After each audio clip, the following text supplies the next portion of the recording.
Dick Barnett's here, and look! He's just improved my jump shot with his patented kick jump floater. Dick Barnett. And as the basketball season winds down and the playoffs heat up and the Knicks back in the potential of getting to the finals, this is Will O'Toole welcoming you to another edition of Park Ridge Sports History. This episode I'd like to devote to a hodgepodge of things.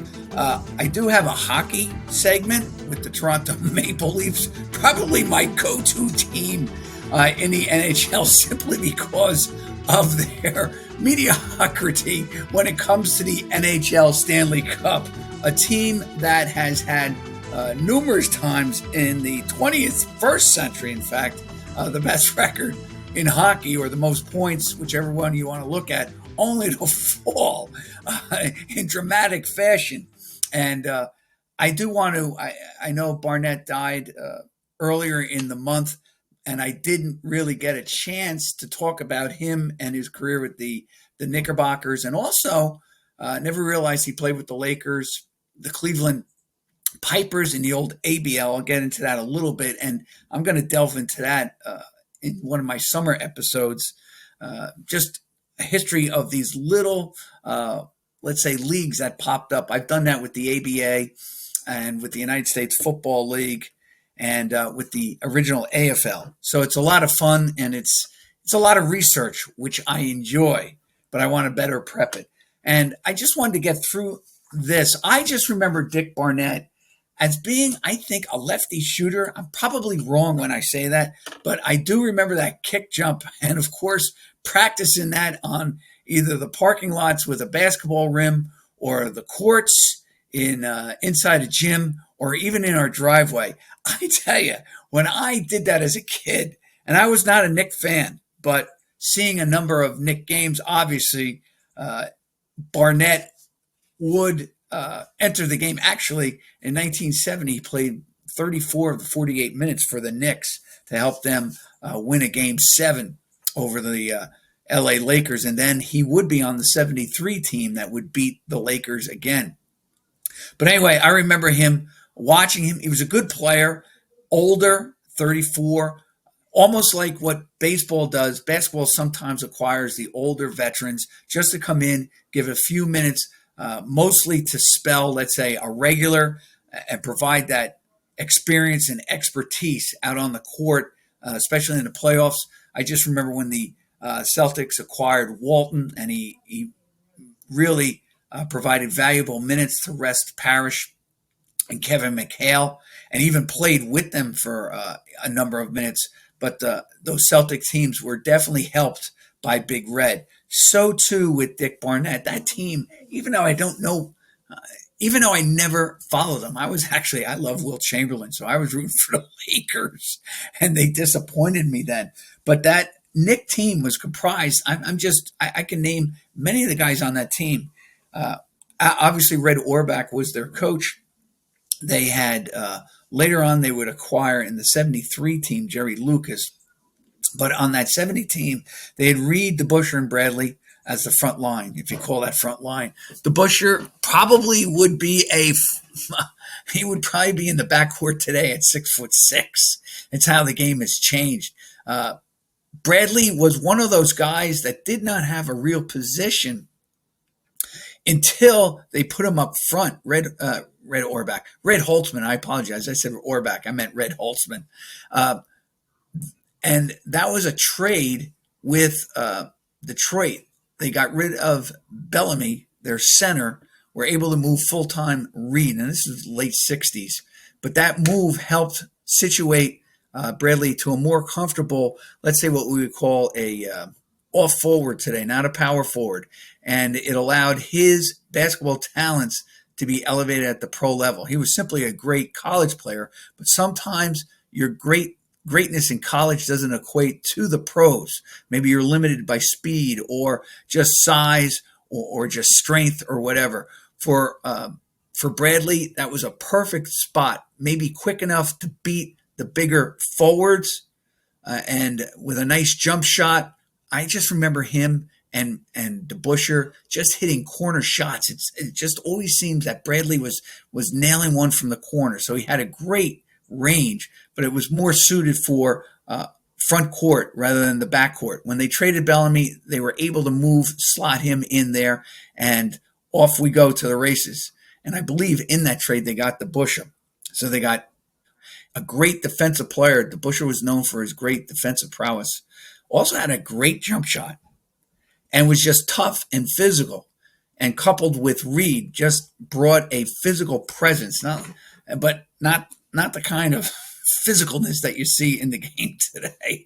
I tell you, I just think sometimes it looks like my brothers and I playing in the driveway. That's how they just bang each other. There's no fouls called. That's another issue for another program for another day. But anyway, Barnett was a central piece on that team, coming off the bench, giving them some points. In fact, I just want to do this. Just go down. He went to Tennessee State, and for some reason, I always thought he went to Wichita State. And like I said, when I do these programs, I learn so much, and it's what drives me to really develop deeper into the show and just an understanding of sports. Anybody tells you that they're a sports expert, they're not. There's so much to learn about the game of basketball. Anyway, Barnett played at Tennessee State. Did not know this. I always thought he went to Wichita State. And I'm probably confusing him with another player who went to Wichita State. But he went to Tennessee State. He was an All-American like 3 times. Won a championship there. Then was selected by the Syracuse Nationals, who are now the Philadelphia 76ers. He was teamed with Larry Costello. And Costello I never saw as a player. But I just remember him being the Milwaukee Bucks coach when the Bucks and Lou Alcindor, now Kareem Abdul-Jabbar, won their first championship in 1970-71. I was rooting for the Bullets because they had a guy who I loved, Wes Unseld. They beat them 4 straight. They also had Earl Monroe in that 71 team. And then he would go to the Knicks. Anyway, with Larry Costello and Hal Greer. For some reason, I knew everything about Hal Greer. In my backyard or in my driveway, I had this little hole where I would just line up and shoot. And for some reason, I say, Hal Greer. And it was about maybe 10 feet away. And I bank shot the ball in. But every time I mentioned Hal Greer, it would go in. And I never really saw him play because he was an older player at the time. I was starting to develop a love for basketball. Then he goes to the Cleveland Pipers. And I have to do a show on this. The Pipers were owned. They were called the American Basketball League. And it was owned by George Steinbrenner. And I don't want to go off on a tangent like I normally do. I'm going to save this. But he signed with George Steinbrenner's ABL team and then goes to the Lakers. On September 7th, the Nationals, they fought a court battle, brought him back from the rival ABL. And they sold his rights to the Lakers for $35,000, which at the time, I'm just quoting Wikipedia here, the highest player for money transaction in league history. He was also used in a 6-man role with the Lakers behind Elgin Baylor and Jerry West, 2 Hall of Famers. And then, of course, Wilt would be teamed with them, and they would win finally. And Wilt would finally win an NBA championship in 71-72. Remember that year was marked by their 33-game winning streak, which was stopped, I do believe, by the Milwaukee Bucks on a Sunday afternoon, and I was mad. They began that in December of 71. I think they went all the way to February before they were stopped. Anyway, he goes to the Knicks, and he's traded for Bob Boozer. Now, I did a show on Boozer. He was from K-State, played on the Olympic team. Boozer was a solid player. In fact, he played at K-State from 56 to 59 and with the Cincinnati Royals. But, just a good, solid player. And he comes to the Knicks. And ready for this, in 70, he helps the Knicks beat the Lakers. And then in 73, he contributed to the team, winning a second championship. The Knicks have not won since then. They've gotten close a couple of times, but have not won since then. I can't believe that. Because in a matter of I was in fourth grade, and then in seventh grade, they had two championships, the only time they won. And I felt like they had the dynasty. And I was looking at the Celtics, and I just remember my brothers telling me they were like the Yankees of the NBA, and they couldn't win. Or, they went into a slump until they got Cowens in the 72 NBA draft from Florida State. And of course, they had Havlicek in his prime, and, they just re-revved their team and, dominated 74, winning the championship. Anyway, I remember them beating the Celtics, and I do remember them beating the Lakers. Now, for all you Knicks fans today who can watch the Knicks prime time almost any time in any venue, whether it's on the computer, on your laptop, on your phone, or on even that antiquated thing called a TV, but you get it in HD TV, so it feels like you're at the game. That NBA final that Barnett was involved in 1970, it was tape delayed. And of course, that Game 7 is probably, I would say, one of the top 10 most famous games in NBA history, because Willis Reed, Knicks fans were worried he had hurt himself. He was doubtful whether he would play. He comes out onto the court pregame. The place went ballistic. And he hits his first two shots, the only points he would score in the game. But that was enough. You talk about charisma and just emotion carrying a team. And what's overlooked is the fact that Clyde Frazier had one of probably his pinnacle game. He was just on fire that night. And the Knicks took a huge lead. And even though they were pressed, I don't believe they ever surrendered a double-digit lead in that game. And it's great if you ever watch that. If you're a kid today, just listen to the audio of that game. The clinking of the rim, the bouncing of the ball, the squeaks of the sneakers. It's incredible. It really does. When you listen to the game, it does. A nostalgic feeling grows in those who saw those games. Me, I just remember that was played on a Friday night. I remember that Saturday morning waking up my father, and he turned to me and said, "Yeah, the Knicks won." And I was so bummed. Everybody else in the house was happy, but I was a Laker fan, and they won. I was so bummed. It was incredible. And Barnett on that team. Ready for this? Now I love this sports reference site, basketball, hockey, college, and they have the NBA as well. I was just looking at Barnett's. Now, he is in the Hall of Fame. Two-time champ. I remember his number 12.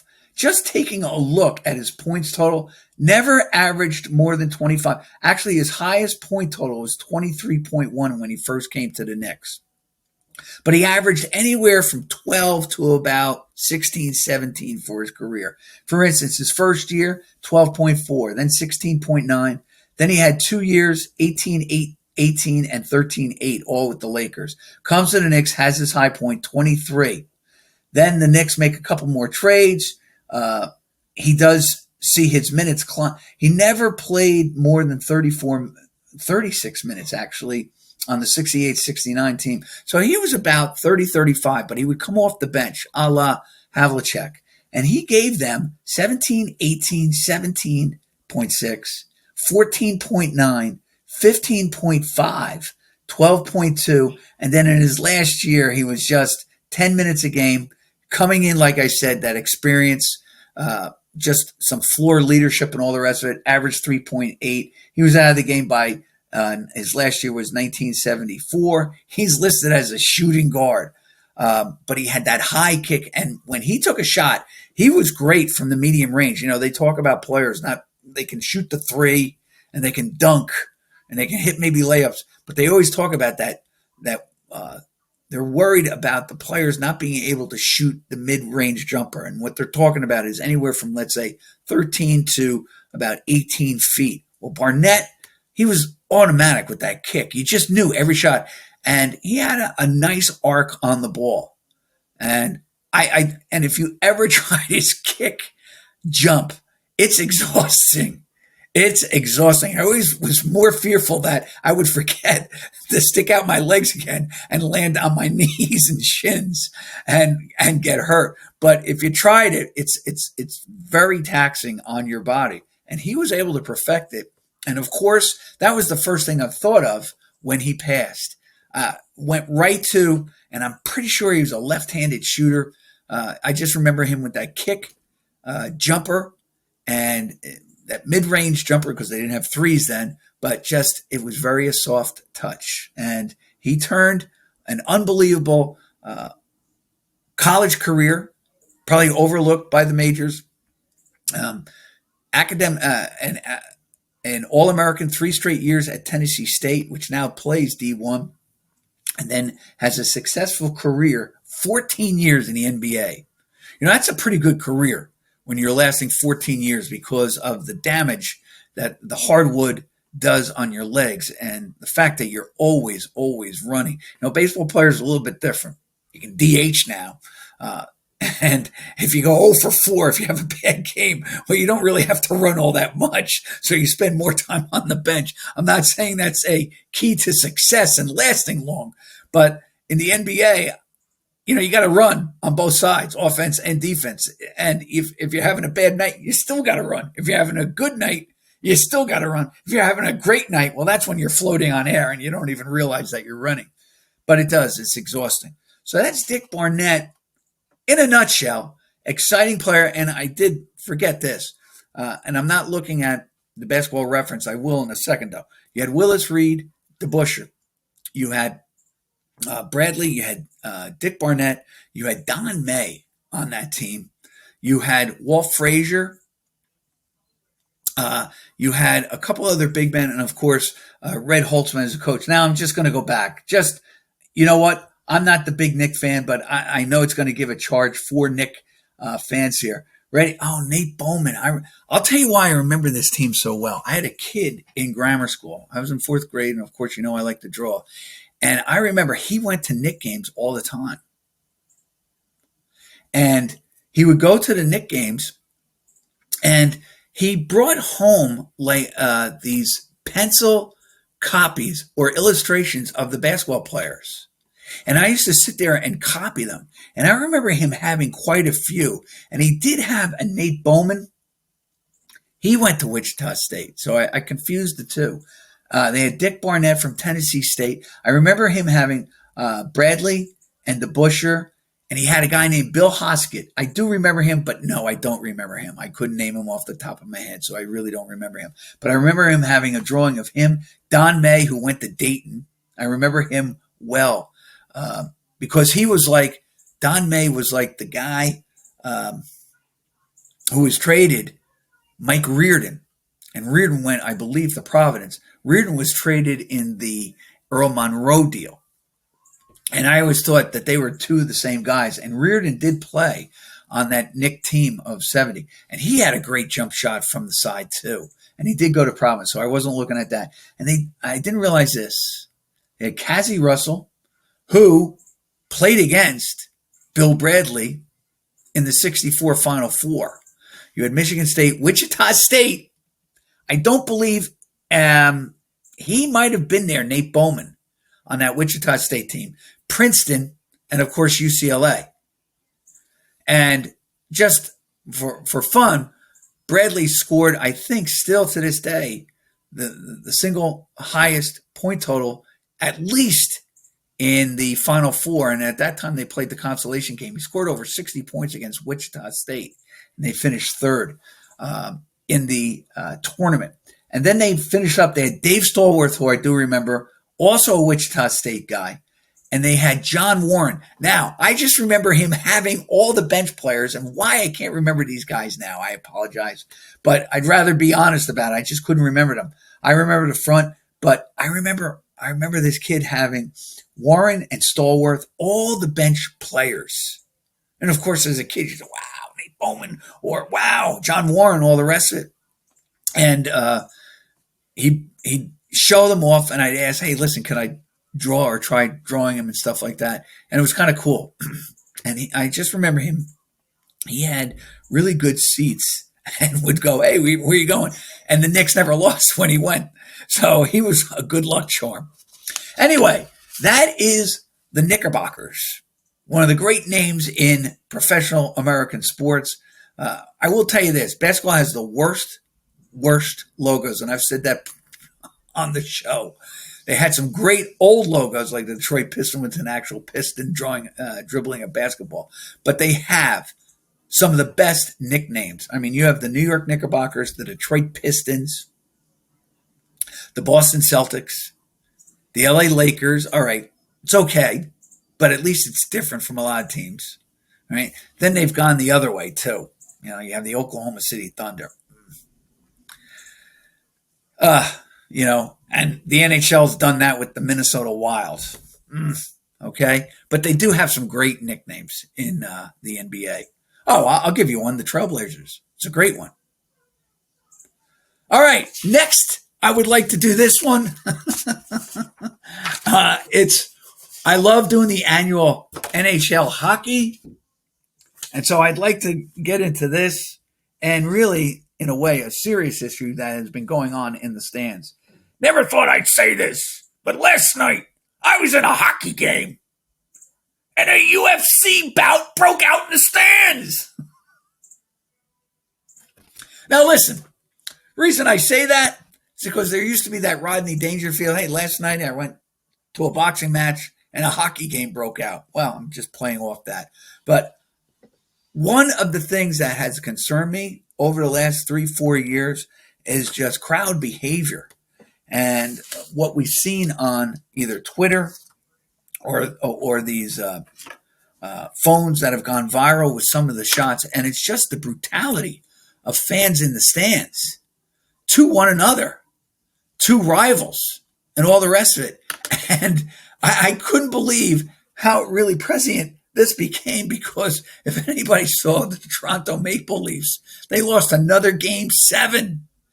And I've been wanting to do this with the Maple Leafs, so it was great that this, in a way, for me, that this happened when it did. That I always look to do a cartoon on the Maple Leafs because they have not won a Stanley Cup since 1966-67 when they beat Chicago and Montreal in the playoffs to win it. They have come up dry since then.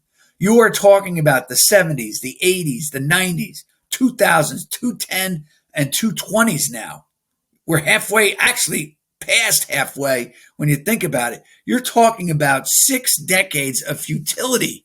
And it's not just futility, it's frustration, because the fans threw all kinds of debris and the hockey jerseys out onto the ice. Now listen, in no way am I being entertained by this. I think it's deplorable behavior by fans. However, fortunately, I don't believe there was any kinds of acts of vandalism per se. There were, I think, some fights that ensued both in the arena and outside as the fans vented their frustration at a franchise that has played second fiddle to Montreal since the inception of the league. When you think about it, they had their dominant moments, but really, when you think about it, they've been overlooked by Montreal. They were, as I constantly use, they were the New York Yankees of the NHL. And so when they were talking about the futility of Toronto in Game 7, I went all the way back only to their last championship. First of all, I'm going to list it this way. They have lost 8. I'm going to just name it as the NHL according to NHL Sports Reference. They've named it different things over the years as they've expanded the playoffs and changed the divisions and changed the conferences and all the rest, and even changed the approach to the playoffs. So bear with me. They have lost 8 quarterfinals. They lost 1 semifinal, 77-78. They lost 2 preliminary rounds. They lost the NHL division semifinal 3 times. They've lost the NHL division finals 2 times. Then they lost the conference finals 3 times.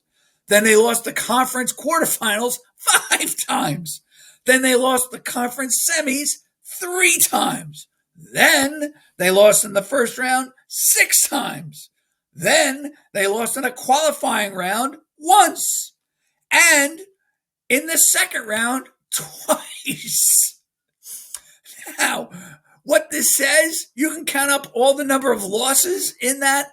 All this winds up as being is futility, frustration, fans venting that frustration out on the ice the other night. The best was when I saw the jersey floating around on the ice. I thought that was great. Now, to wit, they have lost. Ready for this? They are presently, since their last Stanley Cup championship, they are 3-15 in Game 7. And in fact, they lost this year. They lost in 24, in 21-22, in 2021, in 19, in 18, in 13, in 4, in 3, in 2, in 01, in 94-95, in Game 7s. So you're talking about 1, 2, 3, 4, 5, 6, 7, 8, 9, 10, 11, 12 Game 7s that they lost either in the first round, the qualifying round, the second round, the conference semis, the conference quarterfinals, the conference finals, the NHL division finals, the NHL division semifinals, the preliminaries, the semis, or the quarterfinals. Their last Game 7 win was in 2002 against Ottawa.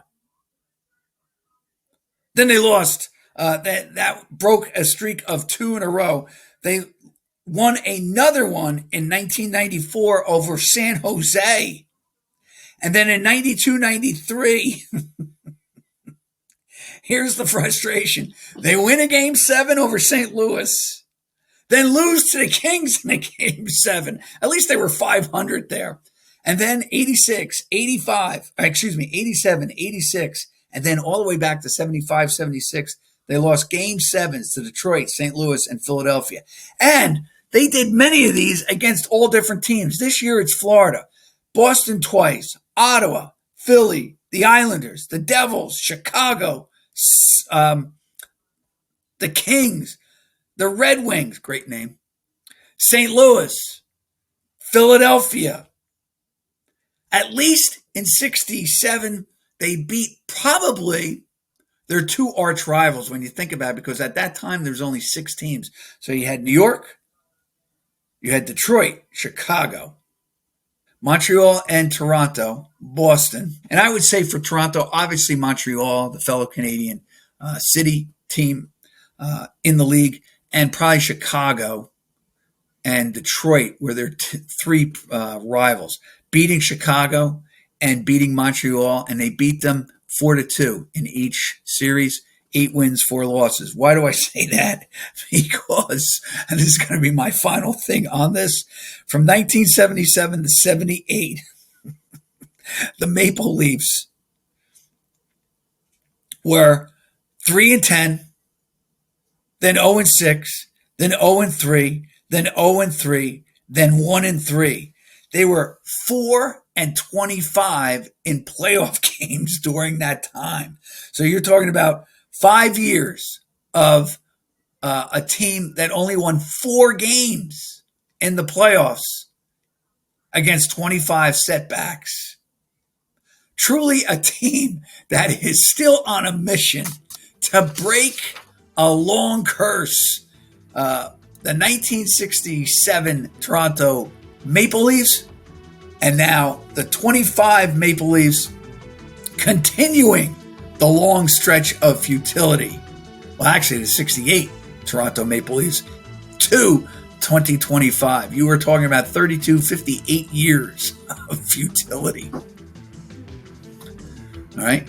Unbelievable. This is Will O'Toole bringing you the NBA and the NHL on Park Ridge Sports History. Hope you join me again. Have a great Memorial Day weekend. Thank you.